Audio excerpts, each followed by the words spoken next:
হচ্ছে এখন সব থেকে ব্রেনের প্রবলেম হচ্ছে মিউজিকের সাথে ব্রেন রিলেটেড, সেটা তো ডাক্তার হিসেবে বিজ্ঞান সম্বন্ধে এটা কতটা খুবই যুক্তিযুক্ত। কেন ব্রেনের সাথে মিউজিক ওতপ্রোতভাবে যুক্ত। কেন মিউজিক শুধু তো বিনোদনের ব্যাপার না, মিউজিকের একটা সাইন্টিফিক ব্যাখ্যাও রয়েছে। জানি যে ব্রেনে যদি মিউজিক থেরাপির মাধ্যমে ব্রেনে নতুন নতুন সেল তৈরি হয়, ইতিবাচক হরমোন তৈরি হয়, নিঃসরণ হয়, এবং ডোপামিন, এন্ডরফিন জাতীয় কেমিক্যাল গুলো আমাদের পজিটিভ মুড আনতে সাহায্য করে। সুতরাং মিউজিকে শুধুমাত্র যে একটা বলবো বিনোদনের ব্যাপার তা তো না, এবং বিভিন্ন ধরনের নিউরোলজিক্যাল অসুখ যেমন স্ট্রোক, পার্কিনসন্স ডিজিজ, ডিমেনশিয়া যেমন অ্যালজাইমার্স ডিজিজ, তারপরে হচ্ছে traumatic brain injury, autistic disorder, depression, এগুলো কিন্তু বিভিন্ন অসুখে কাজ করে। এবং দেখা যাচ্ছে যে টেনশনের ক্ষেত্রে যে কর্টিসলের মাত্রাটা কমিয়ে দিতে সাহায্য করে, প্যালপিটেশন হচ্ছে মাত্রাটা কমিয়ে দিতে সাহায্য করে, কর্টিসলের মাত্রাটা কমিয়ে দিতে সাহায্য করে।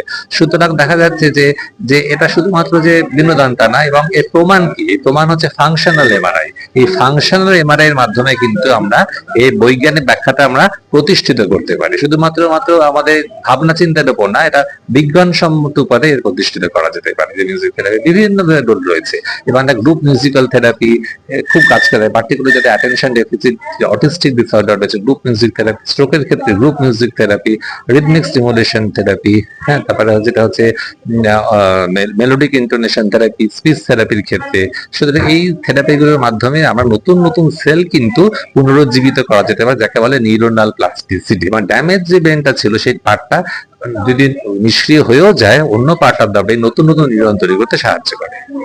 তারপর স্লিপ ডিসঅর্ডার এখন তো খুব একটা খুব কমন অবস্ট্রাকটিভ, হ্যাঁ, শুধু বয়স্ক নয়, মানে বাচ্চাদেরকে শুরু হতে পারে। হ্যাঁ, প্রত্যেকেরই একটা স্লিপ ডিসঅর্ডার চলছে। হ্যাঁ, স্লিপ ডিসঅর্ডার কি এটা কি মিউজিকের মাধ্যমে কি রিকভার সম্ভব? আমার শান্ত করার জন্য মিউজিক থেরাপি, কাম ডাউন করার জন্য খুবই দরকার। বিশেষ করে সুদিং মিউজিক, যদি কোনো ভায়োলিন বাজানো সুদিং মিউজিক, এসরাজ, খুবই কিন্তু গুরুত্বপূর্ণ রোল রয়েছে মনটাকে শান্ত করার জন্য। এবার দেখা গেছে যে আমাদের মস্তিষ্কের যে চঞ্চলতা এবং যে ওয়েভ ফর্ম গুলো যদি আমরা পাই ইলেকট্রোএনসেফালোগ্রাফির মাধ্যমে আমাদের স্টাডি করতে পারি, দেখবো যে আমাদের এই ব্রেনটা, এই যে বিক্ষিপ্ত মনটা কিন্তু অনেকখানি আমাদের নিস্তরঙ্গ হতে পারে।